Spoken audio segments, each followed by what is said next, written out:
As I mentioned, UU ministers experience discrimination as part of the search process. As a result of hearing from ministers who identified as people of color, as bisexual, gay, lesbian, and transgender, female ministers, and ministers with disability, we created this workshop back in 1988, and in 1989 did this workshop for the first time with 7 congregations. It was on a voluntary basis. Over the last 5 years, anywhere between 35 to 40 out of the congregations in search have done the Beyond Categorical Thinking workshop. So it's taken hold as a standard part of the actual search process. We did this because what our ministers with these particular identities would tell us is they would go out, they would meet with search committees, and the search committees would always say things like, "We were really impressed with you, but our congregation isn't ready for a person like you yet." Or, "You were our second choice." Or, "We really liked you, but we need a minister who will attract families to our congregation." And so ministers of color, ministers who identified as Latino, Latina, Hispanic, women, bisexual, gay, lesbian, and transgender ministers, and ministers with disabilities were unable to find ministerial positions. This workshop has been going on for the last 20 plus years, and it has been a part of helping change that.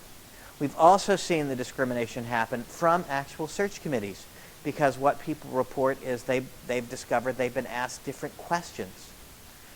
For example, a minister can be asked, "So, do you preach anything besides gay sermons? Or will you only speak about racial topics? Or will disability be your only thing that we actually see when you're here as our minister?" Whereas no one ever gets asked, "Will you preach only about straight sermons? Will you only talk about white issues? Will you only talk about being able-bodied?" So the questions were actually different. We want to try and encourage people to ask the same kinds of questions as they're going through the process to try and ensure that it's fair. It was often also a signal to ministers that the congregation had a lot of work to do and might not be the best fit for them.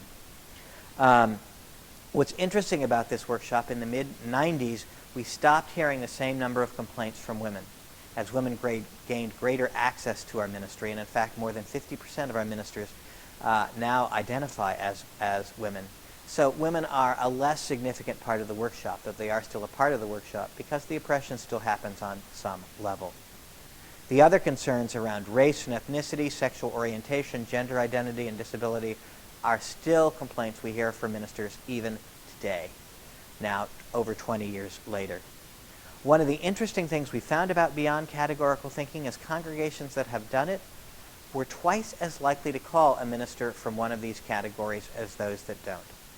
Now, I don't think it's because everyone here has an aha moment and all of a sudden gets everything about racism or sexism or ableism or homophobia, biphobia, or transphobia as a part of the 3-hour workshop.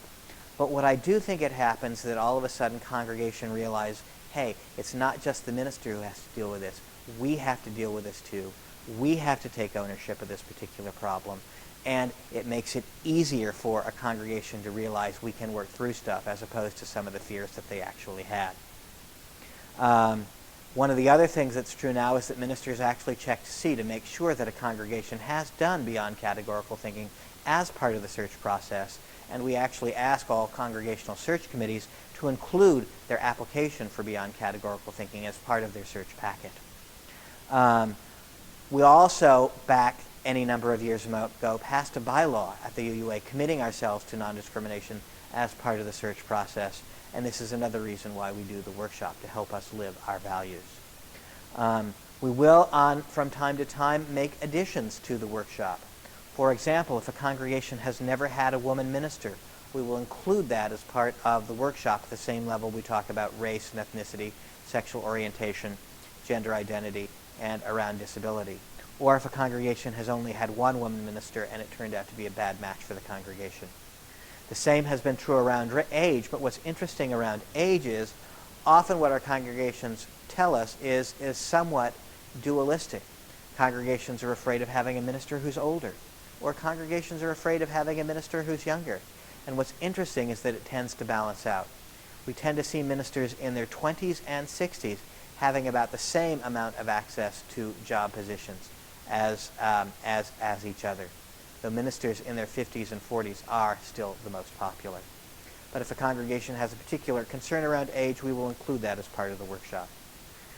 Conversations about class are less likely to happen, in large part because we have not dealt with classism in a particular way that we have around some of the other issues, but we're still open to trying to incorporate it, and have done so with one congregation that realized where it was in a completely different socioeconomic neighborhood than where most of its members came from. And so we adjusted the workshop accordingly.